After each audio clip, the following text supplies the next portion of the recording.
Any goal that you're going after, whether you're trying to lose weight, or whether you're trying to build wealth, or whether you're trying to start a ministry, or whether you're trying to build a marriage, or whether you're trying to open up a business, you have to have delayed gratification.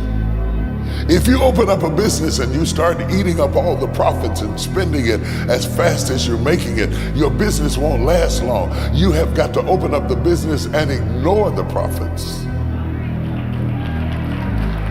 If you have the strength to ignore the profits long enough, they will accrue in value and strength to the point that you can go beyond what we fall into, the abyss of looking rich.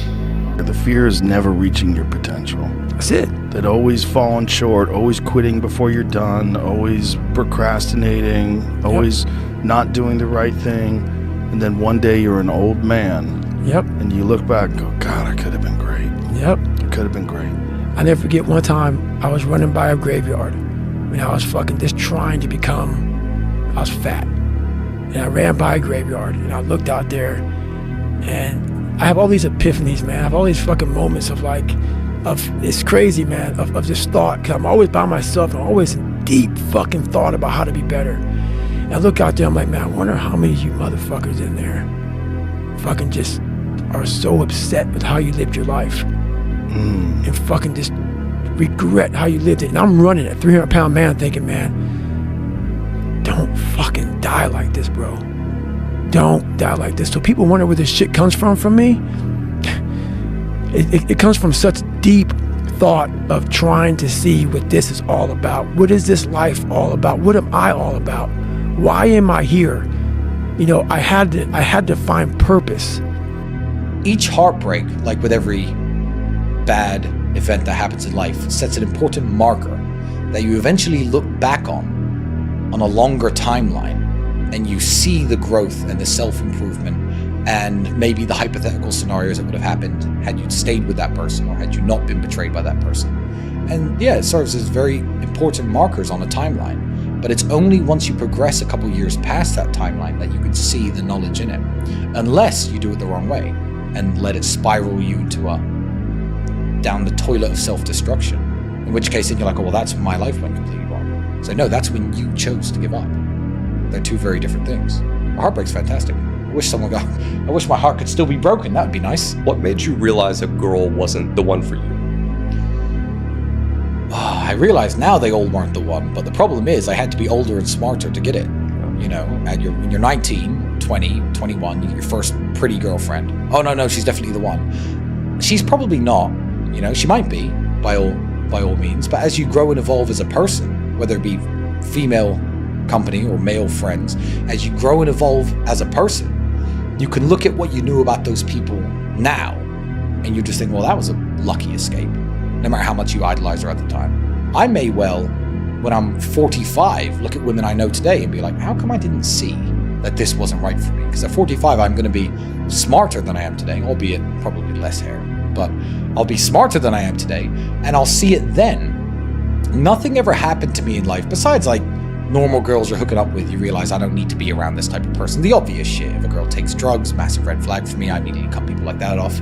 But really, it takes, if you're emotionally invested in somebody, you probably, with your current mind and your current judgment, you're only 23, think that you are correct to be emotionally involved with this person. But a 35-year-old version of you would see all her flaws. So I think it comes later.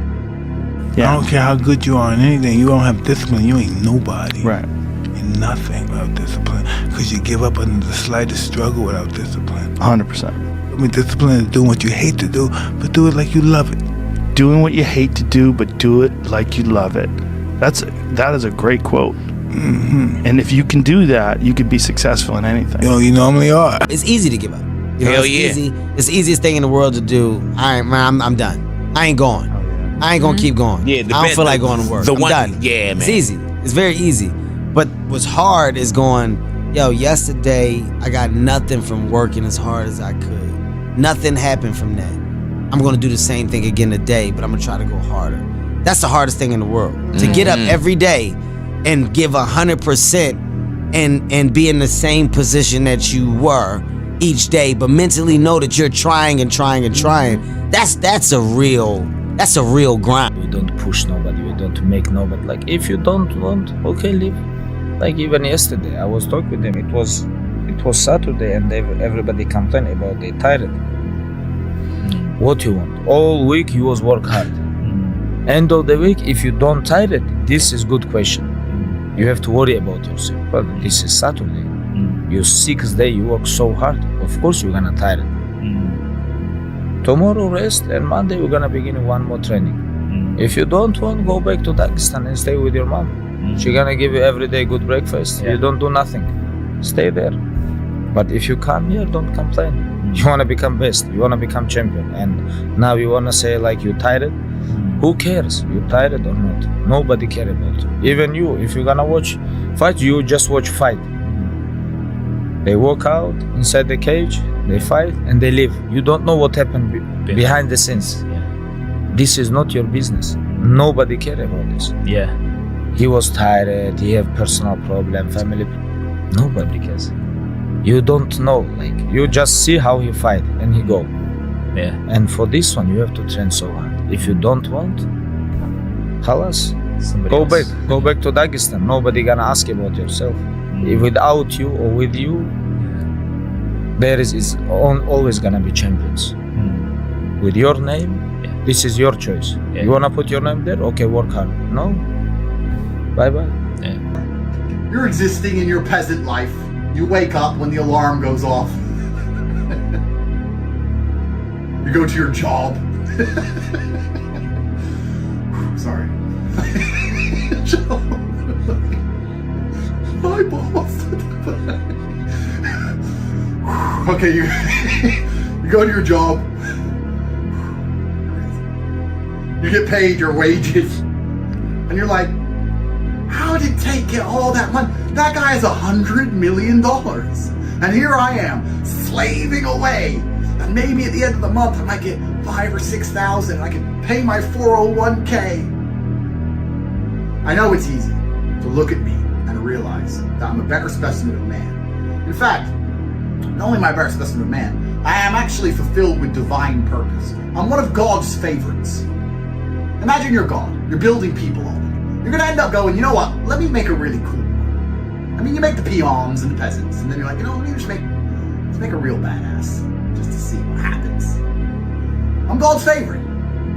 So I know you're looking at me thinking, I'm working my job and my life's shit, and I'm never gonna be able to buy Bugatti Chirons on my debit card, or stay in hotels for $10,000 a night and tell the concierge to get fucked and smoke anyway, before all my women come round for my Christmas gangbang. I know. But I don't want you to ever give up. Because that's what this Christmas special is. I don't want you to ever give up. Just because you're gonna die and nobody's gonna give a shit doesn't mean you shouldn't try your very best when you're here on Earth. I mean, it's Christmas Day today. You're about to have Christmas dinner with a bunch of other insignificant losers. Think about it. Your dad's fucking bitch. Mom's stupid.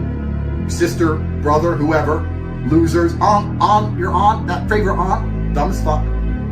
I mean, they might be successful to you. Like, she has a BMW. They're not actually successful. They don't actually put ripples into space-time. If they die, nobody would care. And when you die, nobody's gonna care. And you're gonna raise very average children, because you're a very average person. And it's just like a continuum of mediocrity. A continuum of insignificance. You're all gonna die eventually, and nobody's ever gonna care. I mean, the other peons who know the peons, someone might write a Facebook post, but no, the world doesn't give a shit. So I know that upsets you a little bit. If it doesn't, it fucking should. And you're thinking, but I wanna make a ripple in space-time. I wanna be like Tate. I wanna be cool. And you're thinking, but I can't. Because I just don't have the genetic gifts. But I don't want you to ever give up. I want you to believe in yourself. If you try really, really hard, and you work, and you save all your money.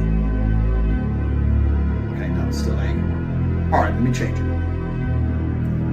If you go to the gym every single day, and you train as hard as you can, and you eat right, and you stick to a diet, while all I do is booze and smoke, no, I'll still be stronger. That ain't gonna work either. In fact, it's actually quite interesting. What I would like you to do, my Christmas present to you all, is some self-awareness. If you watch this video, I'd actually like you to genuinely undertake the following exercise. I'd like you to go into the bathroom, strip down to your underwear, and look in the mirror at one average piece of shit